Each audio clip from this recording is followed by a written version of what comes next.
Charge के लिए। तो अगर आप किसी मेटल सरफेस पे लाइट को इंसिडेंट करवा ले, सो लाइट मेटल के सरफेस से इलेक्ट्रॉन को इजेक्ट करता है।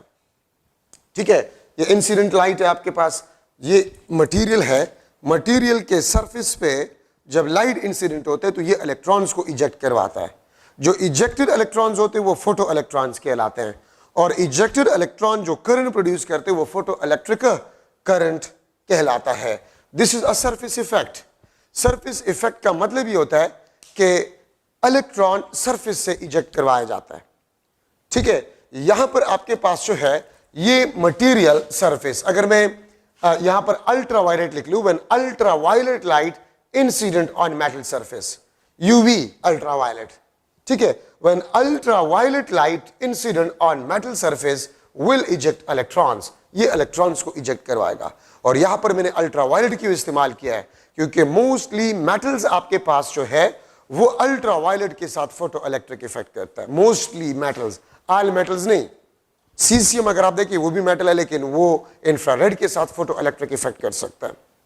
ठीक है, तो ये बात आप लोग याद रखिए। अच्छा, तो ये सरफेस इफेक्ट है। अब ये तो मैंने आप एक आम सा डायग्राम बना लिया। मेन डायग्राम आपके पास ये है, ये बैटरी है, ये गिलवानोमीटर। ठीक है, आप देखिए तो ये प्लेट ये नेगेटिव टर्मिनल के साथ अटैच है, सो दिस इज कैथोड। ठीक है, और कैथोड आपके पास जो है ये इजेक्टर का काम करता है। लाइट कैथोड पे इंसिडेंट करवाया जाता है। ये जो आप ब्लू सर्कल देख रहे हैं ये फोटोसेल कहलाता है। This is photocell. और ये आपके पास देखिए तो ये पॉजिटिव टर्मिनल के साथ अटैच है, तो ये आपके पास एनोड, और एनोड को हम कहते हैं एक्सेप्टर। एनोड को हम क्या कहते हैं, एक्सेप्टर हम इसको कहते हैं। ठीक है, तो लाइट को इंसिडेंट करवाया जाता है ऑन ए कैथोड या इजेक्टर, इलेक्ट्रॉन इजेक्ट, और ये कैथोड है, ये इलेक्ट्रॉन को रिपेल करेगा, एनोड अट्रैक्ट करेगा, तो इलेक्ट्रॉन एनोड तक पहुंच जाते हैं। तो जब एनोड तक पहुंच जाते तो यहां पर गिलवानोमीटर डिफ्लेक्शन शो करेगा। ठीक है, यहां पर आपके पास जो गिलवानोमीटर है वो डिफ्लेक्शन शो करेगा। ठीक है, ये याद रखिए। तो ये आपके पास सर्किट है। जब आप फोटो सेल को नॉर्मली, जब आप फोटो सेल को नॉर्मली ऑपरेट कर रहे हैं, ठीक है, तो लाइट को इंसिडेंट करवाया जाता है कैथोड पे। जब आप फोटो सेल को नॉर्मली जो है ऑपरेट कर रहे हैं तो लाइट को इंसिडेंट करवाया जाता है कैथोड पे। कैथोड इजेक्टर होता है और एनोड आपके पास एक्सेप्टर होता है। ठीक है, ये बात याद रखिए। तो ये आपके पास डिफिनीशन फोटो इलेक्ट्रिक इफेक्ट का। ठीक है, आप जनरल डिफिनीशन इस तरह भी लिख सकते हैं कि अगर लाइट किसी मटेरियल सरफेस पे इंसिडेंट हो तो लाइट इलेक्ट्रॉन्स को इजेक्ट करवाता है। ठीक है, तो ये phenomena basically photo electric effect कहलाता है। अब इसमें सम important experimental observation, some experimental observations. Number first, threshold frequency. Threshold frequency, ठीक है, थ्रेशोल्ड फ्रीक्वेंसी आपके पास जो है इसको हम F0 से रिप्रेजेंट करते हैं। Threshold frequency is the minimum frequency which eject electron from the metal surface, from the metal surface. ये आपके पास कुछ एक्सपेरिमेंटल ऑब्जर्वेशंस है फोटो इलेक्ट्रिक इफेक्ट के बारे में। थ्रेशोल्ड फ्रीक्वेंसी सिंबल F0 है। थ्रेशोल्ड फ्रीक्वेंसी वो मिनिमम फ्रीक्वेंसी, वो कम से कम फ्रीक्वेंसी लाइट का जो अगर हम किसी मटेरियल सरफेस पे इंसिडेंट करवा लें और वो इलेक्ट्रॉन को इजेक्ट करवा लें तो उस फ्रीक्वेंसी को बेसिकली हम थ्रेशोल्ड फ्रीक्वेंसी कहते हैं। ठीक है, यहां पर इसमें से हम अगर F इस्तेमाल करेंगे ये लाइट का फ्रीक्वेंसी होगा। ठीक है, और इफ नॉट आपके पास थ्रेशोल्ड फ्रीक्वेंसी होगा। तो अगर लाइट का फ्रीक्वेंसी थ्रेशोल्ड फ्रीक्वेंसी से कम हो तो आपके पास होगा no photo electric effect. No photo electric effect. Frequency अगर थ्रेशोल्ड फ्रीक्वेंसी से ज्यादा हो या थ्रेशोल्ड फ्रीक्वेंसी के बराबर हो तो photo electric effect will occur. Photo electric effect will occur. अगर मैं इसका ग्राफ ड्रा करूं तो आप इसको देख सकते हैं, ये आपके पास काइनेटिक एनर्जी और ये आपके पास, बल्कि चले ग्राफ में बाद में डिस्कस करूंगा, अभी हम मैक्सिमम काइनेटिक एनर्जी को नहीं पढ़ चुके हैं। तो लाइट का फ्रीक्वेंसी अगर थ्रेशोल्ड फ्रीक्वेंसी से कम हो तो फोटो इलेक्ट्रिक इफेक्ट नहीं होगा। फ्रीक्वेंसी अगर थ्रेशोल्ड फ्रीक्वेंसी से ज्यादा हो या इसके बराबर हो तो फोटो इलेक्ट्रिक इफेक्ट आपके पास होगा, इट विल अकर। ठीक है, और थ्रेशोल्ड फ्रीक्वेंसी आपके पास जो है it depends upon nature of material, ये नेचर ऑफ मटेरियल पे डिपेंड करता है। ठीक है, थ्रेशोल्ड फ्रीक्वेंसी आपके पास है वो नेचर ऑफ मटेरियल पे डिपेंड करता है। ठीक है, अच्छा सेकंड आपके पास जो है वर्क फंक्शन, वर्क फंक्शन को हम थ्रेशोल्ड एनर्जी बी कहते हैं, इसको हम थ्रेशोल्ड एनर्जी बी कहते हैं, इसको हम कट ऑफ एनर्जी बी कहते हैं, ये तीनों इसके नाम है। ठीक है, और इसका मतलब आपके पास होता है the minimum energy required to eject electron from the material surface. तो वो minimum energy work function threshold energy या कट ऑफ एनर्जी कहलाता है। ठीक है, इसका जो सिंबल है फाई नॉट, डब्ल्यू नॉट या ई नॉट एटसेट्रा, मुख्तलिफ सिंबल से आप इसको इस्तेमाल कर सकते हैं। ठीक है, और इसका जो फार्मूला आपके पास है, द फार्मूला मैं ई नॉट से इसको रिप्रेजेंट कर रहा हूं, this is H F not. ठीक है, तो आप अगर देखिए वर्क फंक्शन वो एफ नॉट थ्रेशोल्ड फ्रीक्वेंसी पे डिपेंड करता है, threshold frequency nature of material पे डिपेंड करता है, तो एनर्जी भी आपके पास नेचर ऑफ मटेरियल पे डिपेंड करता है। ठीक है, ये बात याद रखिए। अगर आपके पास कट ऑफ एनर्जी या थ्रेशोल्ड एनर्जी 5 इलेक्ट्रॉन वोल्ट हो, तो 5 इलेक्ट्रॉन वोल्ट से अगर लाइट के पास एनर्जी कम हो वो कभी भी इलेक्ट्रॉन को इजेक्ट नहीं करवा सकता। ठीक है, अगर आपके पास वर्क फंक्शन 5 इलेक्ट्रॉन वोल्ट हो और लाइट की एनर्जी 5 इलेक्ट्रॉन वोल्ट से कम हो, E is less than E naught, E the energy of light, this is less than E naught, तो आपके पास होगा नो फोटो इलेक्ट्रिक इफेक्ट। अगर एनर्जी E naught से ज्यादा हो, ठीक है, या कम से कम इसके बराबर हो, तो फोटो इफेक्ट आपके पास जो होगा, इलेक्ट्रिक इफेक्ट आपके पास जो होगा, इट विल अकर, ये अकर होगा। और आपको पता है कि ये नेचर ऑफ मटेरियल पे क्यों डिपेंड करता है, हर एक मटेरियल डिफरेंट एटम से बने हुए हैं और डिफरेंट एटम के अपने इलेक्ट्रॉन पे जो बाउंडनेस होते हैं वो डिफरेंट होता है। ठीक है, और बाउंडेड एनर्जी की वजह से आपको कम से कम एनर्जी उतनी रिक्वायर्ड होगा जितने बाउंडेड एनर्जी से सरफेस पे इलेक्ट्रॉन्स बाउंडेड है। अगर उससे कम एनर्जी हो तो आप इलेक्ट्रॉन को फ्री नहीं करवा सकते। ठीक है, तो वर्क फंक्शन आपके पास है या कट ऑफ एनर्जी, वो कम से कम एनर्जी जो किसी इलेक्ट्रॉन को इजेक्ट करने के लिए रिक्वायर्ड होता है। ठीक है, third maximum kinetic energy of ejected electron. ठीक है, maximum kinetic energy of ejected electron. ठीक है, तो एक्सपेरिमेंटली ऑब्जर्वेशन ये है कि kinetic energy maximum is directly proportional to the frequency of a light. हमने एक्सपेरिमेंटली ऑब्जर्व किया है कि जब लाइट का फ्रीक्वेंसी हम बढ़ाते हैं तो काइनेटिक एनर्जी मैक्सिमम बढ़ता है।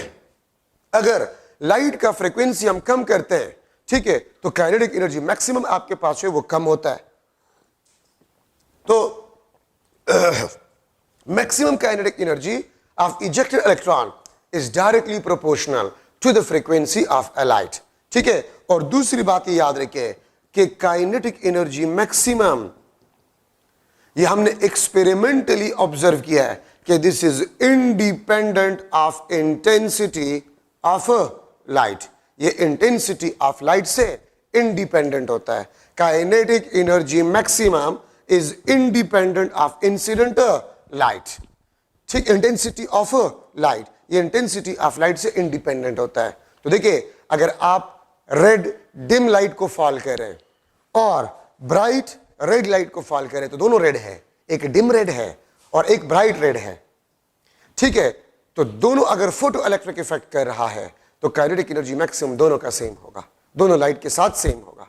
हाँ, ब्राइट का इंटेंसिटी ज्यादा होता है, डिम का इंटेंसिटी कम होता है, तो काइनेटिक एनर्जी मैक्सिमम अगर आप लाइट को ब्राइट कर रहे हैं या डिम कर रहे हैं, ठीक है, तो काइनेटिक एनर्जी मैक्सिमम आपके पास जो होगा, ठीक है, उस पर कुछ भी फर्क नहीं पड़ेगा इंटेंसिटी चेंज करने से। हाँ, अगर आप रेड लाइट को ब्लू लाइट से रिप्लेस करें तो ब्लू लाइट का फ्रीक्वेंसी ज्यादा होता है रेड लाइट से, तो kinetic energy maximum for blue light will be more than the kinetic energy maximum for red light. ठीक है, ये बात याद रखें। अच्छा, और हमारे पास इक्वेशन है, experimental equation for the maximum kinetic energy of ejected electron, this is E V naught. ठीक है, kinetic energy maximum is equal to E V naught. V naught आपके पास क्या है?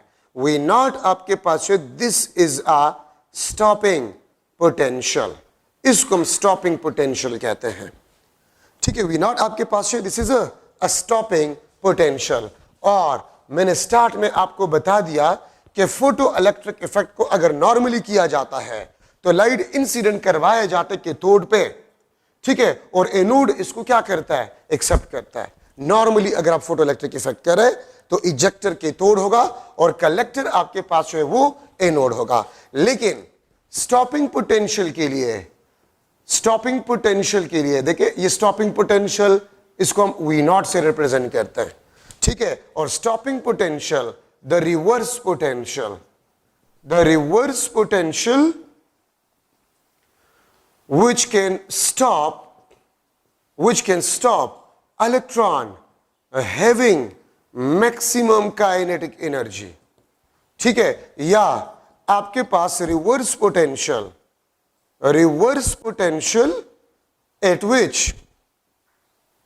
at which current is zero। ठीक है, reverse potential का मतलब ये होता है कि नॉर्मली तो ये सर्किट है, ठीक है, जब आप बैटरी की पोलैरिटी को रिवर्स कर जाते हैं, आप इसको प्लस कर लेते हैं, इसको माइनस कर लेते हैं, तो अब इजेक्टर एनोड होगा आपके पास, अब ये एनोड होगा। ठीक है, और ये आपके पास एक्सेप्टर जो है ये कैथोड होगा। तो देखिए, जब ये इलेक्ट्रॉन्स इजेक्ट होते हैं, ठीक है, तो ये तो एनोड है, ये एनोड इस इलेक्ट्रॉन को अपनी तरफ अट्रैक्ट करेगा और ये रिपेल करेगा। मतलब अब इन एनोड और कैथोड या इजेक्टर और एक्सेप्टर, ठीक है, या कलेक्टर के दरमियान जो पोटेंशियल है वो स्टॉपिंग पोटेंशियल कहलाएगा। और स्टॉपिंग पोटेंशियल वो पोटेंशियल होगा जिस पे करंट जीरो या वो उस इलेक्ट्रॉन को भी स्टॉप करे जिसकी काइनेटिक एनर्जी मैक्सिमम हो। एक बात याद रखें, फोटो इलेक्ट्रिक इफेक्ट हो या थर्मियोनिक इमिशन हो, तो इसमें जितने भी इलेक्ट्रॉन्स प्रोड्यूस होते हैं, तमाम इलेक्ट्रॉन्स के एनर्जी सेम नहीं होते, डिफरेंट होते हैं। ठीक है, for example photo electric effect में जो इलेक्ट्रॉन इजेक्ट हो रहा है उसकी एनर्जी वो 1 इलेक्ट्रॉन वोल्ट से लेकर 10 इलेक्ट्रॉन वोल्ट है। ठीक है, 1 इलेक्ट्रॉन वोल्ट से लेकर 10 इलेक्ट्रॉन वोल्ट है। तो ये 10 इलेक्ट्रॉन वोल्ट आपके पास जो है ये मैक्सिमम काइनेटिक एनर्जी है। ठीक है, अब यहां से आप पोटेंशियल को बढ़ा रहे हैं, तो नंबर ऑफ इलेक्ट्रॉन्स जो कलेक्टर तक पहुंच रहे हैं वो डिक्रीज होंगे। ठीक है, आप पोटेंशियल बढ़ा रहे हैं, जब पोटेंशियल आप 10 वोल्ट रखेंगे, 10 वोल्ट, तो याद रखिए तमाम इलेक्ट्रॉन को ये पोटेंशियल स्टॉप करेगा। अगर मैं आपसे पूछूं कि the maximum kinetic energy of ejected electrons in photo electric effect is 10 electron volt, what will be the stopping potential? Stopping potential क्या होगा? अगर maximum kinetic energy 10 electron volt हो तो 10 वोल्ट। ठीक है, 10 इलेक्ट्रॉन वोल्ट, तो इलेक्ट्रॉन वोल्ट में ये आपके पास 10 वोल्ट और ई, ये स्टॉपिंग पोटेंशियल होगा।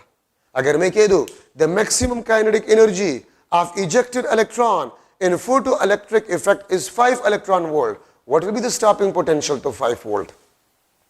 ठीक है, ये बात याद रखें। तो ये आपके पास स्टॉपिंग पोटेंशियल। अगर मैं कह दूं the stopping potential in a photoelectric effect is 3 volt, what will be the maximum kinetic energy of ejected electrons? तो maximum kinetic energy 3 electron volt होगा। If the stopping potential is 5 volt, what will be the maximum kinetic energy of the ejected electron? तो volt 5, तो 5 electron volt will be the maximum kinetic energy of the ejected electrons in photoelectric effect। ठीक है, और यहां से मैं लिख सकता हूं एक्सपेरिमेंटली ऑब्जर्वेशन ये है एक्सपेरिमेंटली के स्टॉपिंग पोटेंशियल को हमने देखा है वो फ्रीक्वेंसी के डायरेक्टली प्रोपोर्शनल है, वो फ्रीक्वेंसी के डायरेक्टली प्रोपोर्शनल है। अगर मैं इसका ग्राफ अब ड्रा करूं, ठीक है, ये आपके पास फ्रीक्वेंसी, ये आपके पास वोल्टेज या ये आपके पास काइनेटिक एनर्जी, तो मैं अगर इसका ग्राफ ड्रा करूं तो इस पॉइंट पे फ्रीक्वेंसी थ्रेशोल्ड फ्रीक्वेंसी कहलाएगा। और यहां पर हम लिख सकते हैं कि kinetic energy maximum is directly proportional to V naught, ठीक है, या kinetic energy maximum is directly proportional to the frequency, ठीक है। फ्रीक्वेंसी आप बढ़ा रहे, काइनेटिक एनर्जी मैक्सिमम बढ़ेगा। अब इस रीजन में देखें, इस रीजन में यहां से लेकर यहां तक frequency less than f not, तो आपके पास no photo electric effect, photo electric effect नहीं होगा। और अगर इस साइड पे आप ले ले तो frequency is greater then f not, तो आपके पास फोटो इलेक्ट्रिक इफेक्ट होगा, ठीक है। और अगर आप इसका परपेंडिकुलर ड्रा करें एनर्जी एक्सिस पे, तो इस पॉइंट पे जो एनर्जी आपके पास होगा वो ई नॉट के बराबर होगा, ठीक है। ये आपके पास वर्क फंक्शन होगा अगर आप ये परपेंडिकुलर ड्रॉ करें एनर्जी एक्सिस पे, तो इस पॉइंट पे एनर्जी ये कट ऑफ एनर्जी या थ्रेशोल्ड एनर्जी कहलाएगा, ठीक है। तो ये आपके पास इसका ग्राफिकल रिप्रेजेंटेशन है। तो आप मुख्तलिफ बुक्स में अगर आप एमसीक्यूज देख ले तो स्टॉपिंग पोटेंशियल गिवन होगा, आपसे मैक्सिमम काइनेटिक एनर्जी के बारे में पूछा गया होगा, या मैक्सिमम काइनेटिक एनर्जी आपको दिया गया होगा, आपसे स्टॉपिंग पोटेंशियल के बारे में पूछा गया होगा, ठीक है, ये याद रखिए। अच्छा, अब फोर्थ आपके पास जो है that is the intensity effect. ये आपके पास इंटेंसिटी इफेक्ट एक्सपेरिमेंटली ऑब्जर्व है कि current is directly proportional to the intensity. ये आपके पास एक्सपेरिमेंटल ऑब्जर्वेशन है, current is directly proportional to the intensity of light. अगर आप इंटेंसिटी को बढ़ा रहे हैं तो एक्सपेरिमेंटली हमने ऑब्जर्व किया कि करंट बढ़ेगा। अगर आप इंटेंसिटी को कम करें, एक्सपेरिमेंटली हमने देखे कि करंट आपके पास है वो कम होगा। तो current is directly proportional to the intensity of a light. अगर आपने रेड डिम लाइट को रेड ब्राइट लाइट से रिप्लेस किया तो डिम की इंटेंसिटी कम होता है, ब्राइट की इंटेंसिटी ज्यादा होता है, तो करंट विल बी इंक्रीजेस, ठीक है। और दूसरी बात ये याद रखिए कि एक्सपेरिमेंटली ऑब्जर्वेशन है कि kinetic energy maximum is independent of intensity, ठीक है। और करंट आपके पास जो है photo electric current, this is independent of frequency of light. अगर आप फ्रीक्वेंसी को चेंज कर रहे हैं, ठीक है, तो काइनेटिक एनर्जी मैक्सिमम चेंज होगा, करंट चेंज नहीं होगा। अगर आप इंटेंसिटी को चेंज कर रहे हैं तो करंट चेंज होगा, काइनेटिक एनर्जी मैक्सिमम चेंज नहीं होगा, ठीक है। ये बात आप लोग याद रखें। एक और टर्म है आपके पास सैचुरेटेड करंट। सैचुरेटेड करंट का मतलब क्या होता है? सैचुरेटेड फोटोइलेक्ट्रिक करंट का मतलब क्या होता है? When all ejected electrons reached the collector, ठीक है, when all ejected electrons reached the collector, ठीक है, then the current is known as a saturated current। तमाम ejected electrons अगर कलेक्टर तक पहुंच जाए तो फिर करंट को हम सैचुरेटेड करंट कहते हैं, ठीक है। ये बात आप लोग याद रखें। तो ये आपके पास एक्सपेरिमेंटल ऑब्जर्वेशन है। अब अगर इंटेंसिटी इफेक्ट में मैं ग्राफ को ड्रा करूं, ठीक है, तो ग्राफ आपके पास जो है वो इस तरह होगा, ठीक है। ये आपके पास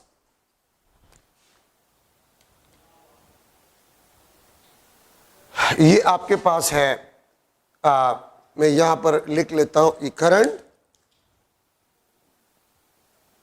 दिस इज अ करंट, ठीक है। और इस साइड पे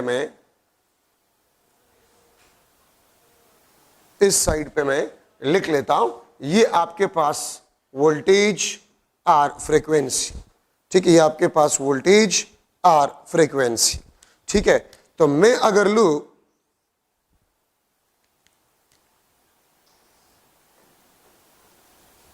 ये आप देख सकते हैं ये आपके पास रेड लाइट, इसके पोटेंशियल को, स्टॉपिंग पोटेंशियल को मैं V1 लिख लेता हूं, या मैं चले VR लिख लेता हूं, this is VR red light के लिए, ठीक है।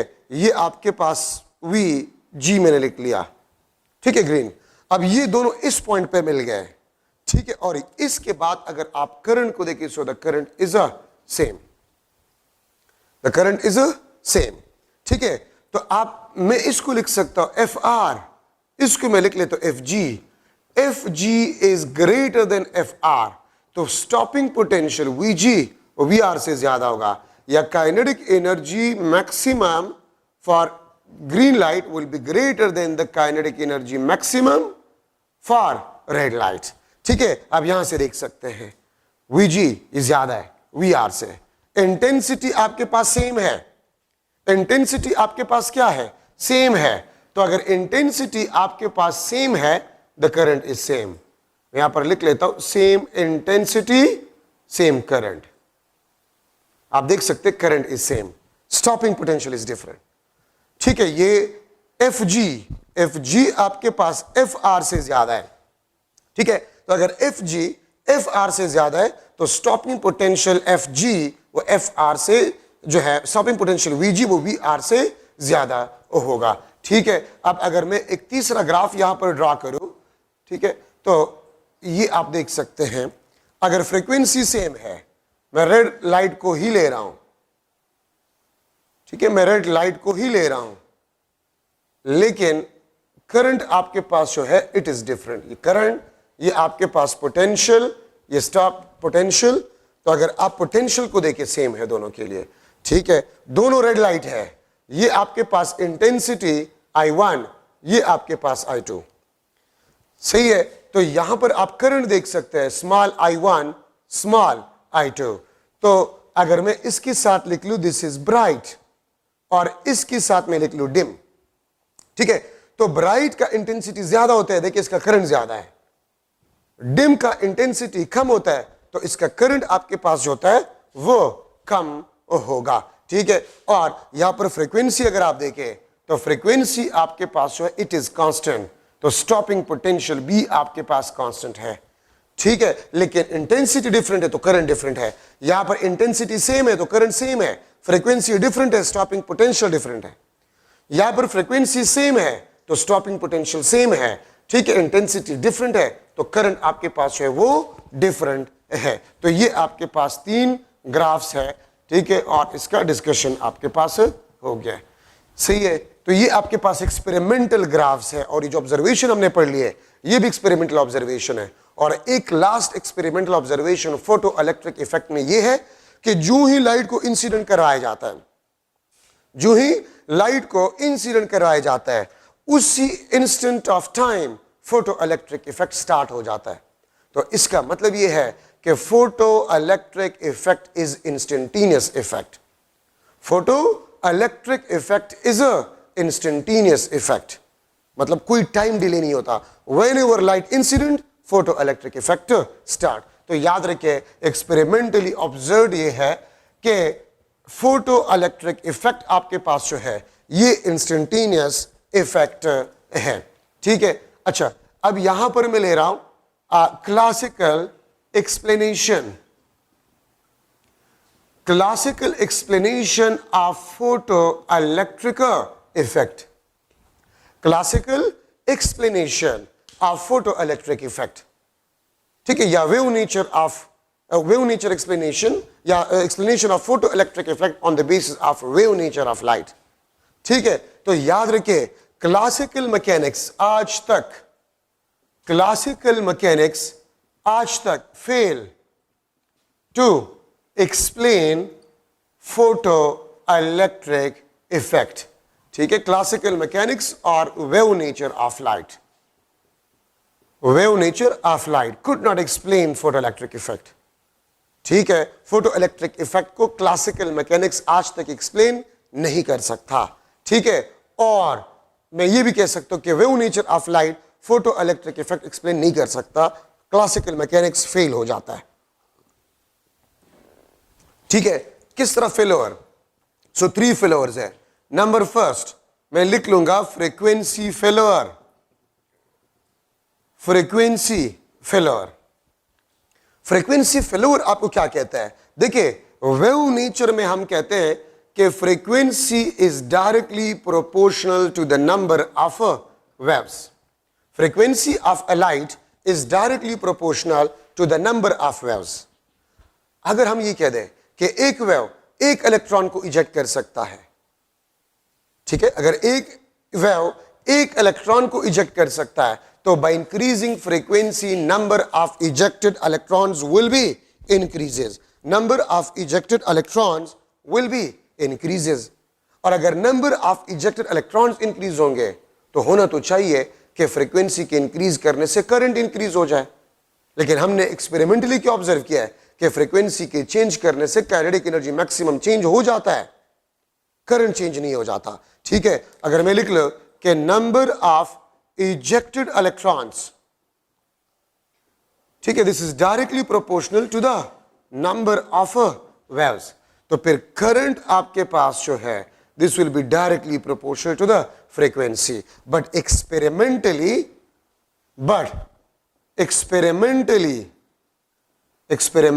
आपके पास जो है करंट जो है this is independent of frequency of light. ये फ्रीक्वेंसी ऑफ लाइट से इंडिपेंडेंट है। तो ये फर्स्ट फेलोर है। मैं एक दफा फिर आपको बता रहा हूं, क्लासिकल मैकेनिक्स में आप ये कहते हैं कि increasing frequency means increasing number of waves. अगर एक वेव एक इलेक्ट्रॉन को इजेक्ट करता है, ठीक है, तो नंबर ऑफ वेव्स की फ्रीक्वेंसी की इंक्रीज करने से नंबर ऑफ वेव्स इंक्रीज होंगे, नंबर ऑफ वेव्स की इंक्रीज करने से number of ejected electrons increase होंगे, और अगर number of ejected electrons increase होंगे तो करंट इंक्रीज होगा। लेकिन हमने एक्सपेरिमेंटली क्या ऑब्जर्व किया कि फ्रीक्वेंसी की चेंज करने से काइनेटिक एनर्जी मैक्सिमम चेंज होते, करंट नहीं। तो ये फर्स्ट फेलोर आपके पास है क्लासिकल मैकेनिक्स का। ठीक है, इंटेंसिटी फेलोर। इंटेंसिटी फेलोर आपको क्या बता रहा है? इंटेंसिटी फेलोर आपको ये बता रहा है, ठीक है, क्लासिकल मैकेनिक्स के मुताबिक से अगर मैं लिख लो, classically intensity is equal to energy per unit area per unit time. ठीक है, इंटेंसिटी आपके पास जो है this is directly proportional to the energy of light. Intensity is directly proportional to the energy of light. तो इसका मतलब यह है कि अगर लाइट का इंटेंसिटी बढ़ रहा है तो लाइट का एनर्जी भी बढ़ेगा, और अगर लाइट का एनर्जी बढ़ेगा तो काइनेटिक एनर्जी भी बढ़ना चाहिए। Kinetic energy maximum directly proportional to the energy of light, और चूंकि इंटेंसिटी एनर्जी पे डिपेंडेंट है तो काइनेटिक एनर्जी मैक्सिमम को मैं लिख लूंगा directly proportional to the intensity. ठीक है, which is not agree with experimental result, not agree with experimental result। Experimental result के साथ एग्री नहीं हो रहा, क्योंकि एक्सपेरिमेंटल रिजल्ट क्या है? एक्सपेरिमेंटल रिजल्ट आपके पास यह है कि kinetic energy maximum is independent of intensity. ये इंटेंसिटी से इंडिपेंडेंट है। ये आपके पास एक्सपेरिमेंटल ऑब्जर्वेशन है। तो ये फेलोर है। इंटेंसिटी जो हम एक्सपेरिमेंटली ऑब्जर्व करते हैं करंट को, कि वो इंटेंसिटी के साथ जो है वो करंट चेंज होता है। I is for the intensity. ठीक है, ये आई आपके पास क्या है? This is for the intensity of light. तो इंटेंसिटी के चेंज करने से आपके पास जो है क्या चेंज होगा? काइनेटिक एनर्जी मैक्सिमम चेंज होगा। वेव नेचर आपको ये बता रहा है। ठीक है, लेकिन आप अगर यहां पर देखें तो क्लासिकल मैकेनिक्स आपको बता रहा है कि काइनेटिक एनर्जी मैक्सिमम चेंज होगा, जो कि एक्सपेरिमेंटल रिजल्ट के बिल्कुल अपोजिट है। तो ये आपके पास सेकंड फेलोर है। ठीक है, थर्ड फेलोर आपके पास क्या है? थर्ड फेलोर आपके पास है टाइम डिले प्रॉब्लम। ठीक है, टाइम डिले प्रॉब्लम आपको क्या बता रहा है? टाइम डिले प्रॉब्लम आपको यह बता रहा है कि लाइट का जो एनर्जी है, light energy is delocalised. Light energy आपके पास जो है डीलोकलाइज्ड है। ठीक है, लाइट एनर्जी आपके पास डीलोकलाइज्ड है, and the wave can not give as a whole energy to electron. ठीक है, एक बात फिर याद रखें कि वेव की जो एनर्जी आपके पास होता है वो डीलोकलाइज्ड होता है, स्प्रेडेड होता है, स्प्रेडेड। तो वो वेव इंस्टेंटेनियसली अपना as a whole energy electron को नहीं दे सकता, इलेक्ट्रॉन को एज अ होल एनर्जी नहीं दे सकता। Some small part of energy वो इलेक्ट्रॉन को देगा, और स्मॉल एनर्जी से इलेक्ट्रॉन इजेक्ट नहीं हो सकता। तो इसलिए वेव्स जाएंगे और उसके साथ इंटरेक्ट होंगे, एनर्जी ट्रांसफर करेंगे, तो वो एनर्जी एब्जॉर्ब करेगा अनलेस इट कैन इजेक्ट। तो क्लासिकल मैकेनिक्स आपको ये कहता है कि the energy of light is a delocalized and it cannot eject electron instantaneously. When the electron acquire enough energy, then electron can eject. लेकिन हमने experimentally क्या देखा है?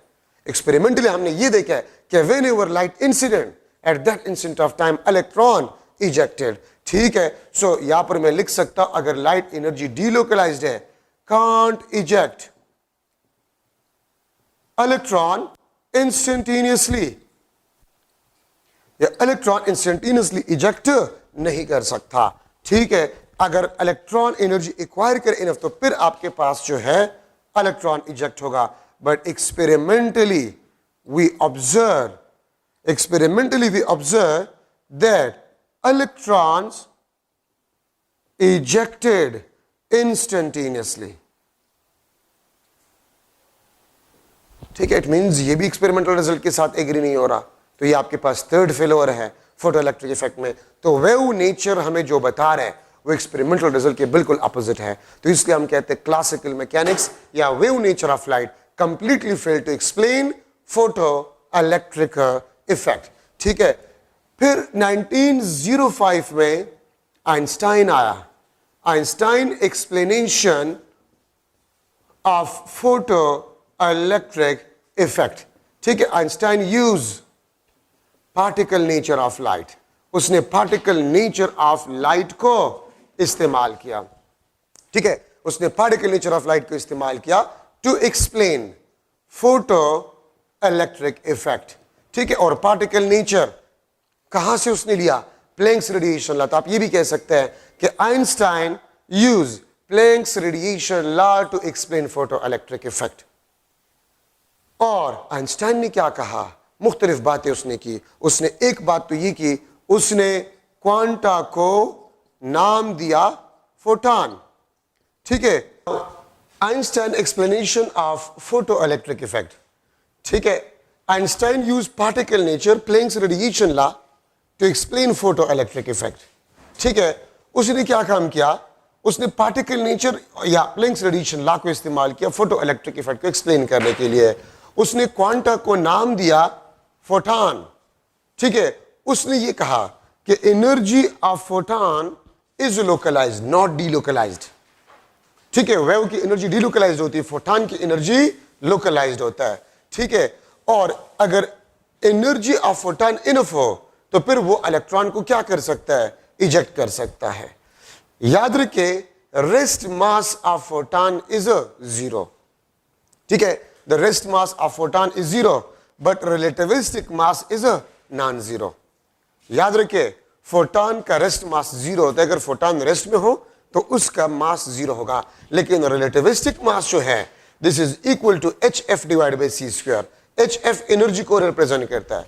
So the ratio of energy and square of speed of light is equal to the relativistic mass of a photon. The ratio of energy to the square of speed of light is relativistic mass. तो relativistic mass zero नहीं होता। ठीक है, ये बात याद रखिए। और उस आइंस्टाइन ने क्या कहा कि सिंगल फोटॉन जो है वो सिंगल इलेक्ट्रॉन को इजेक्ट कर सकता है।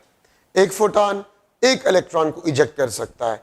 एक फोटॉन अपने एनर्जी को एक से ज्यादा इलेक्ट्रॉन्स के साथ शेयर नहीं कर सकता। एक फोटॉन एक इलेक्ट्रॉन को इजेक्ट कर सकता है और एक फोटॉन एक से ज्यादा इलेक्ट्रॉन्स के साथ एनर्जी शेयर नहीं कर सकता। ठीक है, अच्छा, increasing intensity means increasing number of photons. ठीक है, अगर हम कहते हैं कि इंटेंसिटी हम लाइट का इंक्रीज करें तो इसका मतलब ये होता है कि number of photons increases.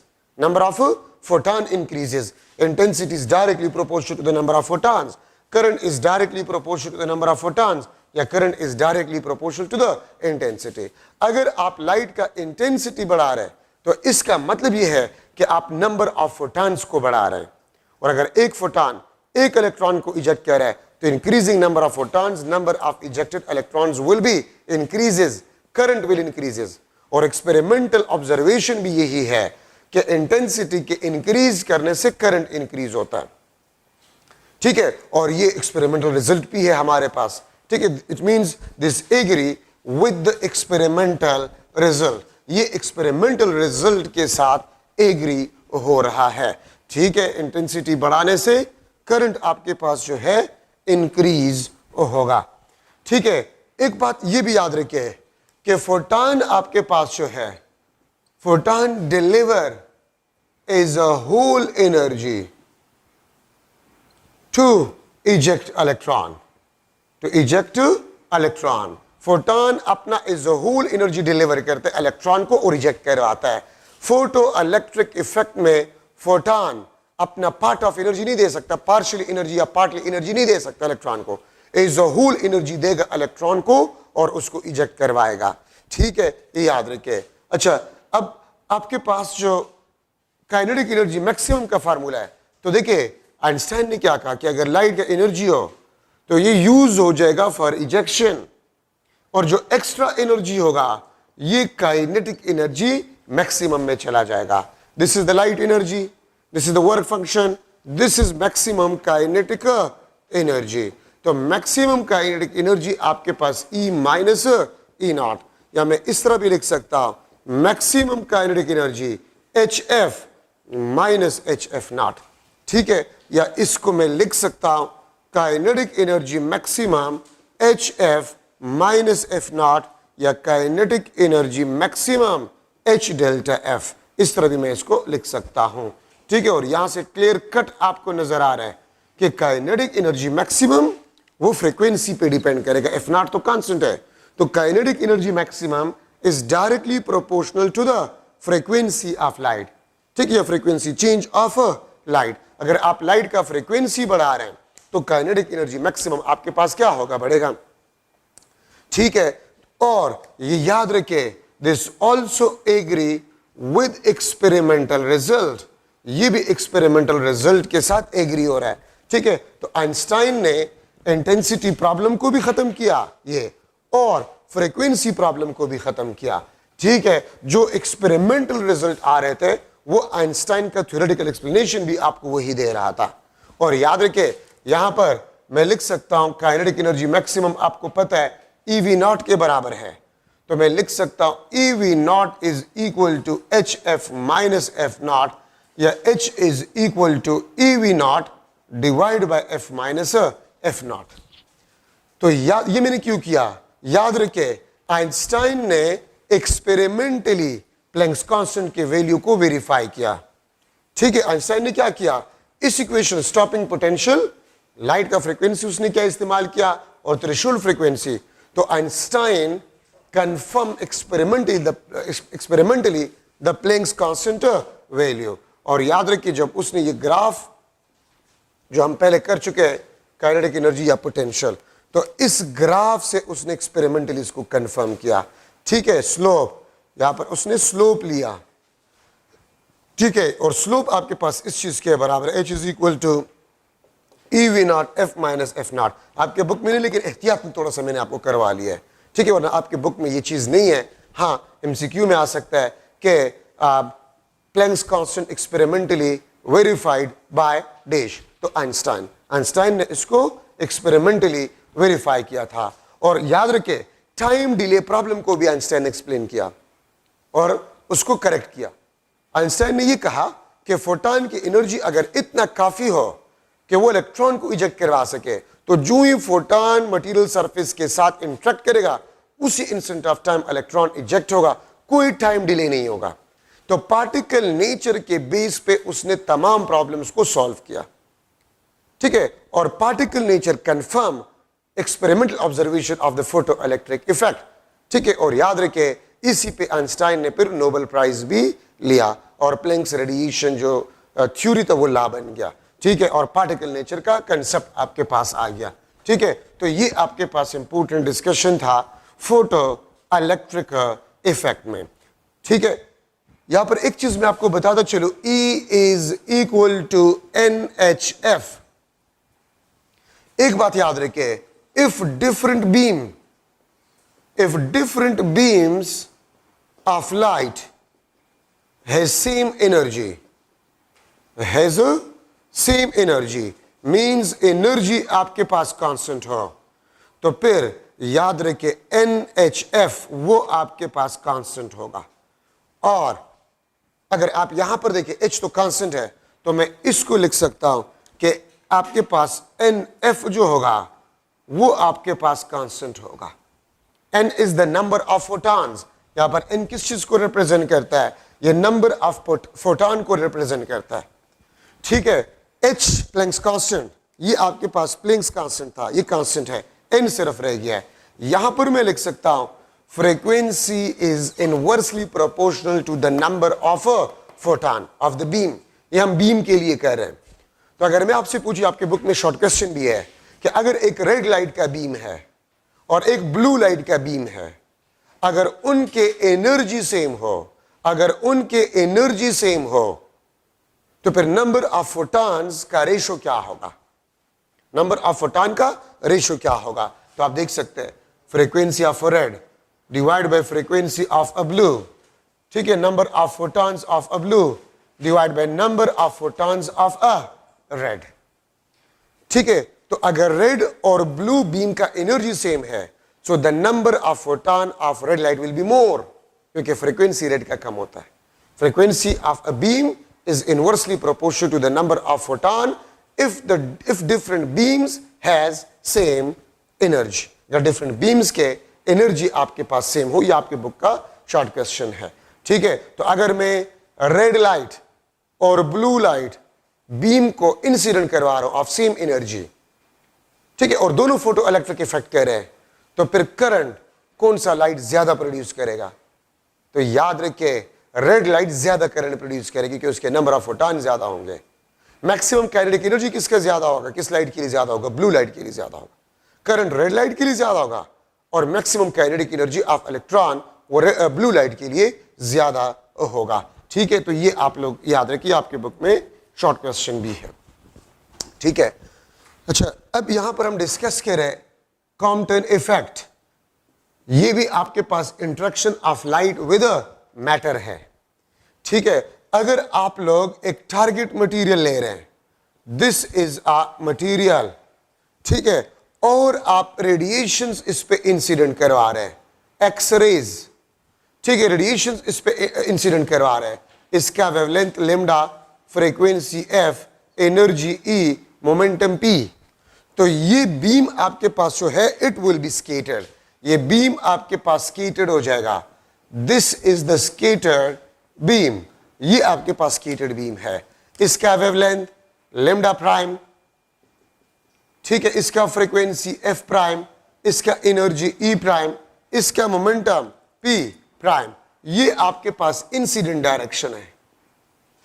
This is the incident direction, ठीक है, और ये आपके पास एंगल है, इसको हम स्केटर्ड एंगल कहते हैं। This is the scattered angle, ठीक है, और यहां पर आपके पास ये वेवलेंथ, ये स्केटर्ड बीम का वेवलेंथ लैम्डा प्राइम आपके पास जो है it is greater than lambda, F prime less than F, A prime less than E, momentum P prime less than P। याद रखिए Compton effect confirm momentum nature of light, इसने momentum nature of light को confirm किया। Einstein ने particle nature of light को confirm किया to explain the photo electric effect, और Compton ने मोमेंटम नेचर ऑफ लाइट को कंफर्म किया। mc² is equal to hf, mc is equal to hf divide by c। तो momentum आपके पास जो है mc, ठीक है, ये मोमेंटम, ये hf डिवाइड बाई c, ठीक है, या ये आपके पास एनर्जी डिवाइड बाय c होगा। The ratio of energy to the speed of light in vacuum is equal to the momentum of a photon. ठीक है, ये नेचर ऑफ लाइट या फोटॉन, ठीक है, this is the momentum of a photon और light. The ratio of energy to the speed of light in vacuum is the momentum of a photon, and the ratio of energy of a photon to the square of light, the square of speed of light in vacuum, वो आपको relativistic mass of a photon देता है. ठीक है, तो देखिए Compton ने क्या देखा कि उसने जब मटेरियल टारगेट पे लाइट को इंसिडेंट करवाया, लाइट स्केटेड हुआ, तो स्केटेड बीम का वेवलेंथ लॉन्गर था, फ्रीक्वेंसी कम था, एनर्जी कम था, मोमेंटम कम था. तो उसने बेसिकली वेवलेंथ के बेस पे वेवलेंथ शिफ्ट को उसने एक्सप्लेन किया, और वो इफेक्ट वेवलेंथ चेंज जो प्रोड्यूस होते स्केटर्ड बीम और इंसिडेंट बीम के दरमियान, इस इफेक्ट को हम कॉम्पटन इफेक्ट कहते हैं. याद रखिए कॉम्पटन इफेक्ट में भी लाइट मटेरियल के इलेक्ट्रॉन के साथ इंटरेक्शन करता है, और फोटो इलेक्ट्रिक इफेक्ट में भी लाइट जो है वो मटेरियल के इलेक्ट्रॉन के साथ इंटरेक्शन करता है. ठीक है, मैं फिर रिपीट कह रहा हूं, फोटो इलेक्ट्रिक इफेक्ट में लाइट मटेरियल के एटम के इलेक्ट्रॉन के साथ इंटरेक्शन करता है. ठीक है, और कॉम्पटन इफेक्ट में भी फोटॉन या लाइट जो है वो एटम के इलेक्ट्रॉन के साथ इंटरेक्शन करता है. लेकिन फोटो इलेक्ट्रिक इफेक्ट में इलेक्ट्रॉन इजेक्ट होता है, और कॉम्पटन इफेक्ट में इलेक्ट्रॉन जो होते हैं वो रिकॉइल होता है. इसको हम रिकॉइलिंग इलेक्ट्रॉन कहते हैं.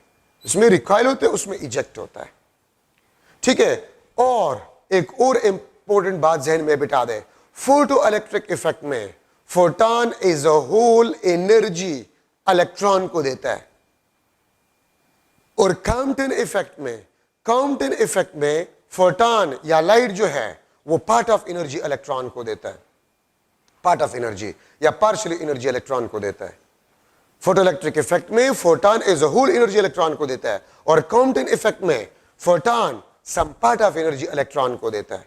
तो फोटॉन अगर इलेक्ट्रॉन को एनर्जी देगा तो उसका वेवलेंथ वेवलेंथ इंक्रीज होगा, एनर्जी डिक्रीज होगा, क्योंकि फोटॉन एनर्जी इलेक्ट्रॉन को दे रहे, कुछ एनर्जी इलेक्ट्रॉन को दे रहे. ठीक है, तो अगर कुछ एनर्जी इलेक्ट्रॉन को दे रहे तो फिर फोटॉन का जो एनर्जी होगा स्केटेड बीम का, वो इंसिडेंट बीम से कम होगा. ठीक है, ये बात आप लोग याद रखिए. तो ये इसमें जनरल आइडिया है कॉम्पटन इफेक्ट में. Compton effect is also the interaction of radiation with matter. Photoelectric effect is also the interaction of radiation with a matter. ठीक है, और इसके बाद हम पढ़ेंगे pair production, which is also the interaction of radiation with a matter. ठीक है, तो यहां पर कम ऑफ एनर्जी को इस्तेमाल किया और लाइट के पार्टिकल नेचर को कंसिडर किया. कलिजन को इलास्टिक कलिजन कंसिडर किया गया, कलिजन को इलास्टिक कलिजन कंसिडर किया गया.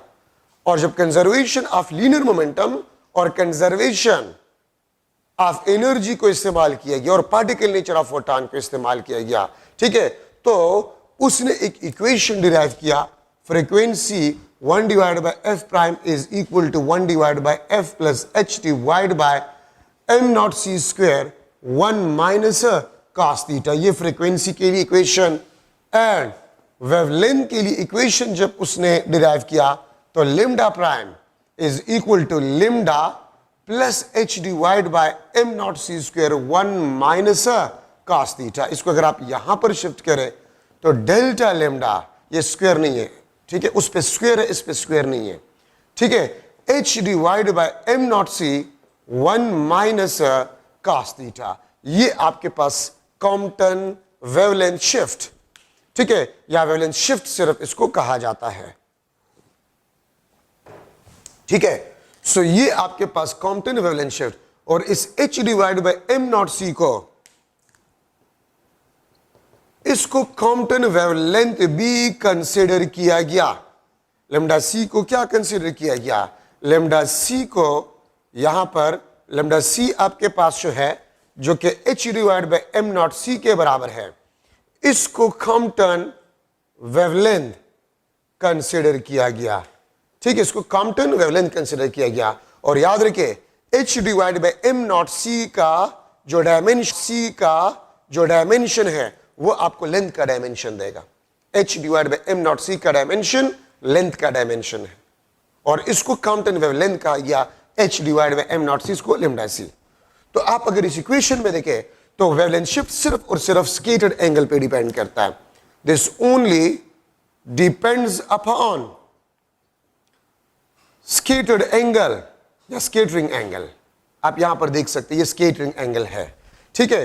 तो वेवलेंथ शिफ्ट सिर्फ और सिर्फ स्कैटरिंग एंगल पे डिपेंड करता है, बाकी किसी चीज पे डिपेंड नहीं करता, ठीक है। अच्छा, अब यही क्वेश्चन यहां पर मैं लिख रहा हूं, delta lambda is equal to h divide by am not C 1 minus cos theta, ठीक है। तो मैं इसको लिख सकता हूं, इसमें जरूरी पॉइंट्स आपके पास है। First, if theta is equal to 0, if theta is equal to 0 तो cos 0 आपके पास किस चीज के बराबर होगा? 1 के बराबर होगा। और अगर cos 0 1 है तो 1 माइनस 1 0, तो वेवलेंथ शिफ्ट आपके पास क्या होगा? 0 होगा, ठीक है। लिम्डा प्राइम आपके पास होगा, वो लिम्डा के बराबर होगा, ठीक है। याद रखे, अगर थीटा 0 हो, ठीक है, स्कैटरिंग एंगल 0 हो, तो इसका मतलब है नो वेवलेंथ शिफ्ट, वेवलेंथ में कोई चेंज नहीं आएगा। इसका मतलब यह है कि फोटॉन ने इलेक्ट्रॉन के साथ कोई इंटरेक्शन ही नहीं किया। इसका मतलब यह है कि फोटॉन ने इलेक्ट्रॉन को एनर्जी ही नहीं दिया, ठीक है। सेकंड आपके पास जो है, if theta is equal to 90 तो cos 90 इज इक्वल टू 0। देखिए cos 90 ये 0, तो ये तो रह जाएगा। इसका मतलब आपके पास ये होगा कि delta lambda is equal to h divide by am not c, या lambda prime lambda plus H divide by am not c. तो इसका मतलब ये है कि अगर स्कैटर्ड एंगल परपेंडिकुलर जाए लाइक दिस, और ये इंसिडेंट डायरेक्शन ये 90, ये स्कैटर्ड बीम है आपके पास, ठीक है, तो फिर h divide by am not c आपके पास वेवलेंथ में शिफ्ट आएगा। और अगर आप इसका वैल्यू देखिए, बुक में मौजूद है 0.0024 एंगस्ट्रॉम है कि क्या है, थोड़ा सा बुक से कंफर्म करें, ठीक है। तो वेवलेंथ आपके पास जो है लॉन्गर होगा इंसिडेंट बीम के वेवलेंथ से इतना amount, H divide by am not C amount ज्यादा वेवलेंथ होगा, ठीक है। थर्ड आपके पास जो है, third, if theta is equal to 180 degree means अगर ये आपके पास इंसिडेंट, ये इंसिडेंट, ठीक है, और ये आपके पास स्कैटर्ड, ये आपके पास स्कैटर्ड, तो थीटा 180 है। अगर आप cos 180 को देखें, ठीक है, cos 180 वो -1 के बराबर होता है, तो -1 +1 बन जाएगा, तो 1 + 1 2, आपके पास आ जाएगा delta lambda will be equal to 2h divide by am not c, ठीक है। या लिम्डा प्राइम आपके पास होगा lambda plus 2h divide by am not c, और यहां से हम लिख सकते हैं कि lambda prime will be greater than lambda. कितना अमाउंट ग्रेटर होगा? 2h divide by am not C amount greater होगा, ठीक है। और इस केस में याद रखें मैक्सिमम वेवलेंथ चेंज आएगा, मैक्सिमम वेवलेंथ चेंज या shift, maximum energy photon electron को देगा। मैं अगर एनर्जी को लूं तो ई प्राइम आपके पास ई डिवाइड बाय 2। याद रखें, अगर स्कैटर्ड एंगल 180 डिग्री पे हो, अगर स्कैटर्ड एंगल 1 डिग्री पे हो, 180 डिग्री पे हो, 180 डिग्री पे, तो याद रखें हाफ ऑफ एनर्जी आपके पास जो है, हाफ ऑफ एनर्जी जो है वो फोटॉन डिलीवर करेगा इलेक्ट्रॉन को, ठीक है। मैक्सिमम वेवलेंथ में शिफ्ट आएगा, मैक्सिमम एनर्जी ट्रांसफर होगा, और कितने maximum energy? Half of energy, half of energy shift होगा टू इलेक्ट्रॉन। तो ये आपके पास E prime which is equal to E divide by 2। तो इसमें आपके पास ये जरूरी पॉइंट्स हैं, ठीक है। और मैं इस तरह भी लिख सकता हूं कि वेवलेंथ आपके पास जो शिफ्ट होगा वो 2 टाइम्स ऑफ कॉम्पटन वेवलेंथ होगा, 2 टाइम्स या 2h divide by am not c आपके पास होगा। So these are the important points in the Compton effect. Compton effect में ये इंपॉर्टेंट पॉइंट्स आपके पास मिल गए, ठीक है। अच्छा, अब आपके पास है पेयर प्रोडक्शन। पेयर प्रोडक्शन भी इंट्रैक्शन है लाइट का मैटर के साथ, ठीक है। Pair production, this is also the interaction of light with matter। 3 किस्म के इंट्रैक्शन है लाइट का मैटर के साथ, photo electric effect, Compton effect, pair production. Pair production में क्या होता है? अगर ये आपके पास हाईली एनर्जेटिक रेडिएशन हो, गैमा रेज, ठीक है, और आप एक टारगेट मटेरियल रख ले, आप एक टारगेट मटेरियल रख ले, सो द गामा रे आपके पास जो है it will be split into electron and a positron pair. ये इलेक्ट्रॉन पॉजिट्रॉन पेयर में कन्वर्ट होगा। गामा रे आपके पास जो है इस पेयर प्रोडक्शन में इंटरेक्ट विद न्यूक्लियस, ये न्यूक्लियस के साथ इंटरेक्ट होता है। फोटो इलेक्ट्रिक इफेक्ट और कॉम्पटन इफेक्ट जो है उसमें लाइट इलेक्ट्रॉन के साथ इंटरेक्ट करता है और पेयर प्रोडक्शन में न्यूक्लियस के साथ इंटरेक्ट करता है।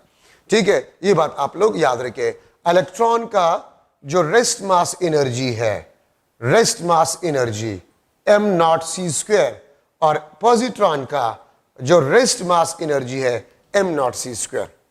ये भी आपके पास 0.51 मेगा इलेक्ट्रॉन वोल्ट है, ये भी 0.51 मेगा इलेक्ट्रॉन वोल्ट है। तो जब गामा रेज को आप मटेरियल के साथ इंटरेक्ट करते हैं तो gamma ray split into electron positron pair. इसका मतलब energy is converted into material particles. उसको हम मटेरियलाइजेशन ऑफ एनर्जी भी कहते हैं, इसको हम मटेरियलाइजेशन ऑफ एनर्जी भी कहते हैं।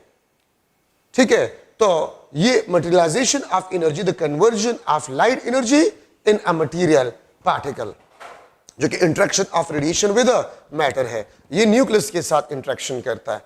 ठीक है, अब देखिए, अगर आपके पास इलेक्ट्रॉन और पॉजिट्रॉन बन जाए जिसका rest mass energy 0.51 mega electron volt है और 0.5 मतलब एक इलेक्ट्रॉन और एक पॉजिट्रॉन को अगर आप एनर्जी में कन्वर्ट करें, ठीक है, तो वो आपको 0.51 मेगा इलेक्ट्रॉन वोल्ट एनर्जी देगा। ठीक है, और अगर आप इलेक्ट्रॉन और पॉजिट्रॉन को देखें 2m0c², ये आपके पास 1.02 मेगा इलेक्ट्रॉन वोल्ट एनर्जी होगा। ठीक है, सो याद रखें, this is the minimum energy with photon, this is the minimum energy with photon for pair production, for pair production. ये आपके पास मिनिमम एनर्जी है। और ये बात याद रखें, अगर लाइट का एनर्जी 1.02 मेगा इलेक्ट्रॉन वोल्ट से कम हो, no pair production, pair production possible नहीं है, क्योंकि कम से कम एनर्जी 1.02 अगर इलेक्ट्रॉन और पॉजिट्रॉन बन रहा है। अगर एनर्जी ज्यादा हो या कम से कम बराबर हो 1.02 मेगा इलेक्ट्रॉन वोल्ट का, तो फिर आपके पास जो होगा पेयर प्रोडक्शन अकर, पेयर प्रोडक्शन अकर होगा। ठीक है, if energy is greater then 2m0c², जो कि 1.02 मेगा इलेक्ट्रॉन वोल्ट है। ठीक है, जो कि 1.02 मेगा इलेक्ट्रॉन वोल्ट है। अगर इससे ज्यादा हो तो फिर ई फोटो क्या कहते हैं, पेयर प्रोडक्शन भी होगा एंड एक्स्ट्रा एनर्जी वो आपके पास पॉजिट्रॉन और इलेक्ट्रॉन में चला जाएगा। याद रखिए, positron is the anti particle of electron. तो अगर एक फोटॉन से इलेक्ट्रॉन और पॉजिट्रॉन बन जाता है तो इसका मतलब है कि photon is made of electron and positron. इसका मतलब है कि photon is made of electron and positron. ये पेयर प्रोडक्शन जो एक्स्ट्रा एनर्जी है वो इलेक्ट्रॉन और पॉजिट्रॉन की काइनेटिक एनर्जी में कन्वर्ट हो जाएगा। ठीक है, ये बात आप लोग याद रखें। ठीक है, positron is the anti particle of electron. और याद रखें, पॉजिट्रॉन पहले थ्योरेटिकल था, फिर एक्सपेरिमेंटली डेराक, DIRAC, डेराक ने एक्सपेरिमेंटली पॉजिट्रॉन को कंफर्म किया था। और यहीं से हमारे पास एंटी मैटर का कंसेप्ट भी आया कि हर एक पार्टिकल का एंटी पार्टिकल भी होता है। इलेक्ट्रॉन का एंटी पार्टिकल पॉजिट्रॉन, प्रोटॉन का anti particle anti proton, electron का एंटी क्या कहते हैं, न्यूट्रॉन का एंटी पार्टिकल एंटी न्यूट्रॉन, ये तीनों मिलकर एंटी एटम, एंटी एटम्स मिलकर एंटी मैटर्स बनाते हैं। ठीक है, तो एंटी मैटर का कंसेप्ट भी यहीं से हमारे पास आ गया। अब देखिए, हमने 3 इफेक्ट्स को पढ़ लिया, interaction of light with matter, photo electric effect, Compton effect, pair production. तीनों में हम लाइट को टारगेट करवाते हैं, टारगेट मटेरियल पे इंसिडेंट करवाते हैं। इसमें एक एमसीक्यू भी है कि अगर न्यूक्लियस ना हो या वैक्यूम में पेयर प्रोडक्शन पॉसिबल है कि नहीं है, वैक्यूम में पॉसिबल नहीं है, न्यूक्लियस नहीं होगा। और न्यूक्लियस क्यों जरूरी होता है? For the conservation of linear momentum.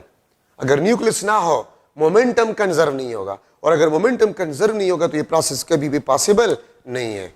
एक बात याद रखिए, if energy is less than 0.5 mega electron volt, अगर लाइट का एनर्जी 0.5 मेगा इलेक्ट्रॉन वोल्ट से कम हो तो most probably photo electric effect होगा। ठीक है, most probably photo electric effect will occur. ठीक है, अगर एनर्जी आपके पास जो है वो 0.5 मेगा इलेक्ट्रॉन वोल्ट से ज्यादा हो और 1.02 मेगा इलेक्ट्रॉन वोल्ट से कम हो तो मोस्ट प्रोबेबली कॉम्पटन इफेक्ट होगा, मोस्ट प्रोबेबली कॉम्पटन इफेक्ट होगा। और अगर एनर्जी 1.02 मेगा इलेक्ट्रॉन वोल्ट से ज्यादा हो या इसके बराबर हो तो पेयर प्रोडक्शन आपके पास मोस्ट प्रोबेबली होगा। अब अगर आप फोटो इलेक्ट्रिक इफेक्ट में देखें तो अल्ट्रावायलेट लाइट लिया गया है, कॉम्पटन इफेक्ट में एक्स रेज, पेयर प्रोडक्शन में गामा रेज। तो सबसे एनर्जेटिक रेडिएशंस किस इफेक्ट के लिए जरूरी होगा? पेयर प्रोडक्शन के लिए एनर्जेटिक जो है वो रेडिएशन की जरूरत होगी। आपको लाइट की एनर्जी दिया जा सकता है और आपसे पूछा जा सकता है मोस्ट प्रोबेबली कौन सा इफेक्ट होगा अगर हम इस लाइट को मटेरियल पे इंसिडेंट करवा लें। ठीक है, तो लो एनर्जेटिक फोटो इलेक्ट्रिक इफेक्ट, फिर उससे थोड़ा सा ज्यादा एनर्जी लेकिन 1.02 से कम कॉम्पटन इफेक्ट, फिर 1.02 के बराबर या इससे ज्यादा, वो पेयर प्रोडक्शन के लिए जरूरी होगा। ठीक है, अच्छा, इसके बाद आपके पास है इनहेलेशन ऑफ मैटर। इसके बाद आपके पास जो है inhalation of matter, the destruction of matter, the conversion of energy, ठीक है, मैटर इनटू एनर्जी। अगर आप इलेक्ट्रॉन को और पॉजिट्रॉन को मिला ले तो वो दो फोटॉन्स बनाएंगे, एक गैमा रे और ये दो गैमा रे। ठीक है, इसका एनर्जी 0.51 मेगा इलेक्ट्रॉन वोल्ट, इसका एनर्जी कम से कम 0.51 मेगा। अगर आप जस्ट इसको मिला ले तो फिर तो 0.51 मेगा इलेक्ट्रॉन वोल्ट ही होगा। ठीक है, और ये दो गैमा रेज ये हमेशा अपोजिट डायरेक्शन में जाएंगे। इनहेलेशन ऑफ मैटर में दो फोटॉन जो है वो क्यों अपोजिट डायरेक्शन में जाएंगे? For the conservation of energy, momentum, sorry, for the conservation of momentum. ठीक है, अगर ये अपोजिट डायरेक्शन में जाए तो मोमेंटम ना जाए तो momentum will be not conserve. So आपके पास इनहेलेशन ऑफ मैटर में the two photons will always move in opposite direction for the conservation of linear momentum. तो ये पेयर प्रोडक्शन का अपोजिट है, इसमें मटेरियल एनर्जी में कन्वर्ट हो जाता है। आप एनर्जाइजेशन ऑफ मटेरियल भी इसको कह सकते हैं, इसको हम इनहेलेशन ऑफ मैटर कहते हैं। तो याद रखिए, आपके पास photo electric effect, Compton effect और pair production, they are the strong evidences of particle nature.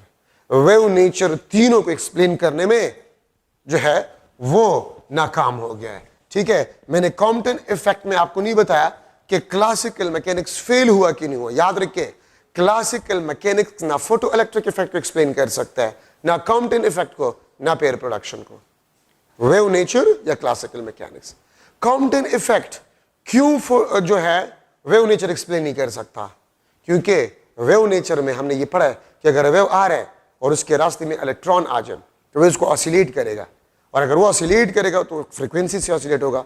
तो लाइट का जो फ्रीक्वेंसी था, इलेक्ट्रॉन को उसी फ्रीक्वेंसी से ऑसिलेट करेगा। ठीक है, और हमने मैक्सवेल इक्वेशन में पढ़ा है कि कोई भी चार्ज जिस फ्रीक्वेंसी से ऑसिलेट करता है उसी फ्रीक्वेंसी वाला लाइट वो हमें देता है। तो जो फ्रीक्वेंसी लाइट का होगा वो इलेक्ट्रॉन को रेजोनेट करेगा उसी फ्रीक्वेंसी से, वो हमें लाइट देगा उसी फ्रीक्वेंसी वाला। तो फ्रीक्वेंसी और वेवलेंथ में कोई चेंज नहीं आएगा। तो कॉम्पटन इफेक्ट जो है वो क्लासिकल मैकेनिक्स एक्सप्लेन नहीं करता। ठीक है, ना वेव नेचर इसको एक्सप्लेन कर सकता है।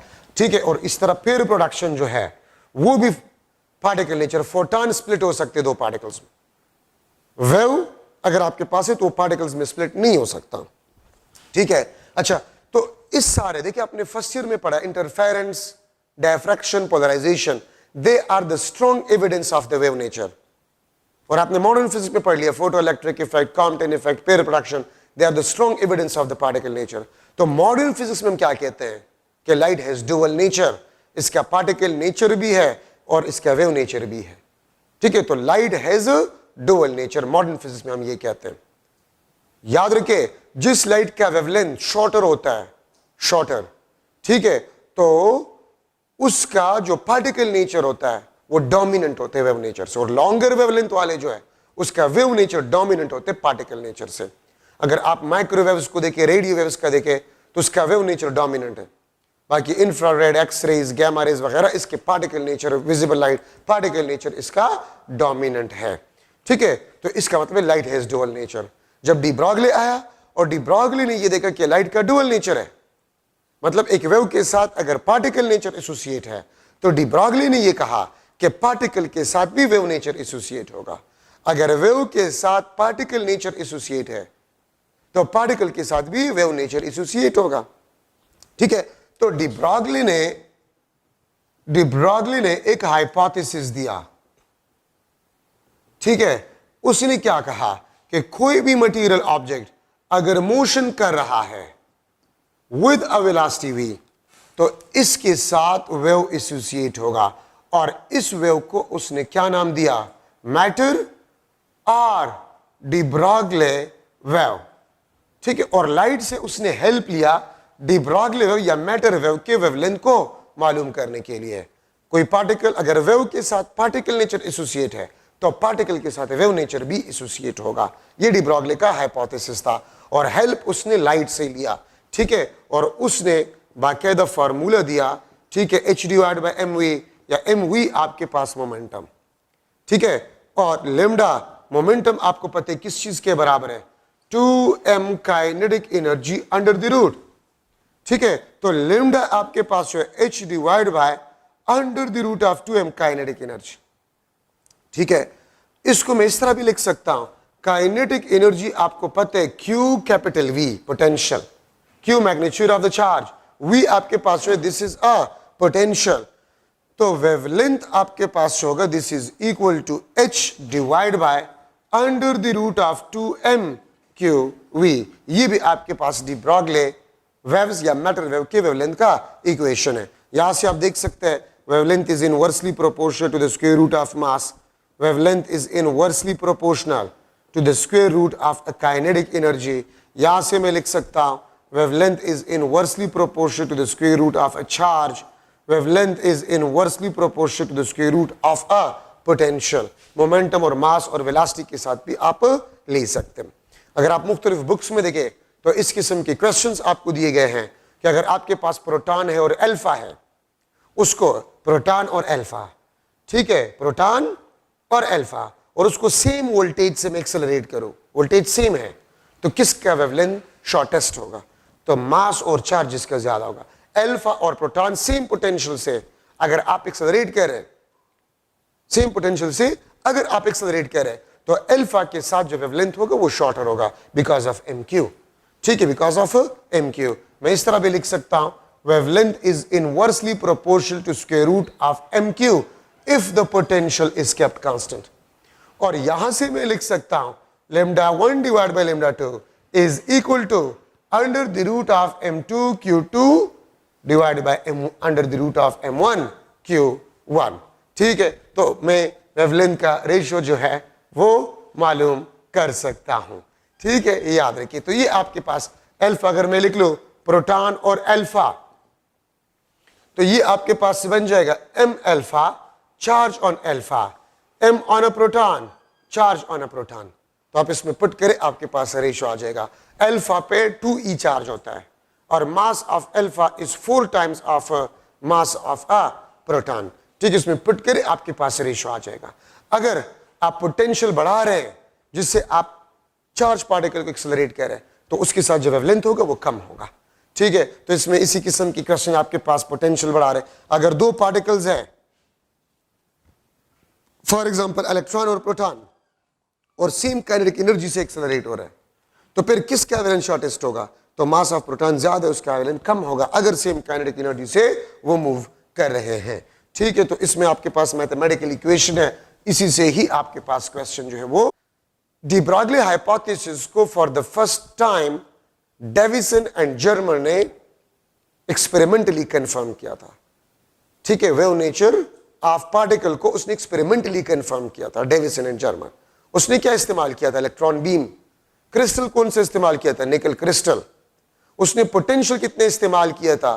54 वोल्ट है तकरीबन, उसने पोटेंशियल इस्तेमाल किया था। ठीक है, तो डेविसन एंड जर्मन ने डी ब्रॉगली हाइपोथेसिस को पहली दफा एक्सपेरिमेंटली कंफर्म किया था, और फिर दूसरी दफा थॉमसन ने एक्सपेरिमेंटली कंफर्म किया था न्यूट्रॉन लेकर। ठीक है, तो ये बात याद रखिए। अच्छा, इसका एप्लीकेशन है, एप्लीकेशन में आपके पास इलेक्ट्रॉन माइक्रोस्कोप है। इलेक्ट्रॉन माइक्रोस्कोप में इलेक्ट्रॉन बीम को इस्तेमाल किया जाता है, इलेक्ट्रॉन बीम को इस्तेमाल किया जाता है इलेक्ट्रॉन माइक्रोस्कोप में। ठीक है, इलेक्ट्रॉन माइक्रोस्कोप का वर्किंग प्रिंसिपल क्या होता है? Working principle of electron microscope, ठीक है, तो वो आपके पास होता है द मैटर वेव या the wave nature of matter. ठीक है, the wave nature of matter. ठीक है, वो आपके पास वर्किंग प्रिंसिपल होता है किस चीज का? जो है इलेक्ट्रॉन माइक्रोस्कोप का। ठीक है, अच्छा, इलेक्ट्रॉन माइक्रोस्कोप में इलेक्ट्रॉन मुख्तलिफ पार्ट्स ऑफ बुक में है, आप देख ले। एक होते फिलामेंट, फिलामेंट इलेक्ट्रॉन गन होता है जो इलेक्ट्रॉन थर्मियोनिक इमिशन से प्रोड्यूस करता है। फिर एनोड होता है जिसको कंडेंसर भी कहा जाता है, एनोड, कंडेंसर भी इसको कहा जाता है। कंडेंसर का काम होता है इलेक्ट्रॉन बीम को नैरो बनाना, लाइक अ लेजर बीम, तो कंडेंसर कहलाता है, वही कंडेंसर एनोड होता है। इलेक्ट्रॉन माइक्रोस्कोप में मैग्नेटिक फील्ड्स, मैग्नेटिक लेंसेज होते हैं, जिस तरह आप ऑप्टिकल माइक्रोस्कोप में कन्वेक्स लेंसेज और लेंसेज वगैरह इस्तेमाल करते हैं।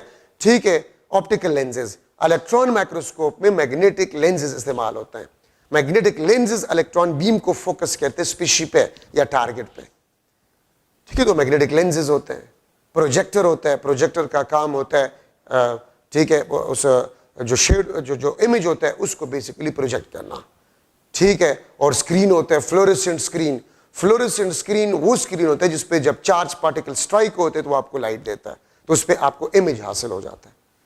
ठीक है, बाकी याद रखिए इलेक्ट्रॉन माइक्रोस्कोप का रिजोल्यूशन पावर ऑप्टिकल माइक्रोस्कोप से कई गुना 1000 टाइम्स मोर है।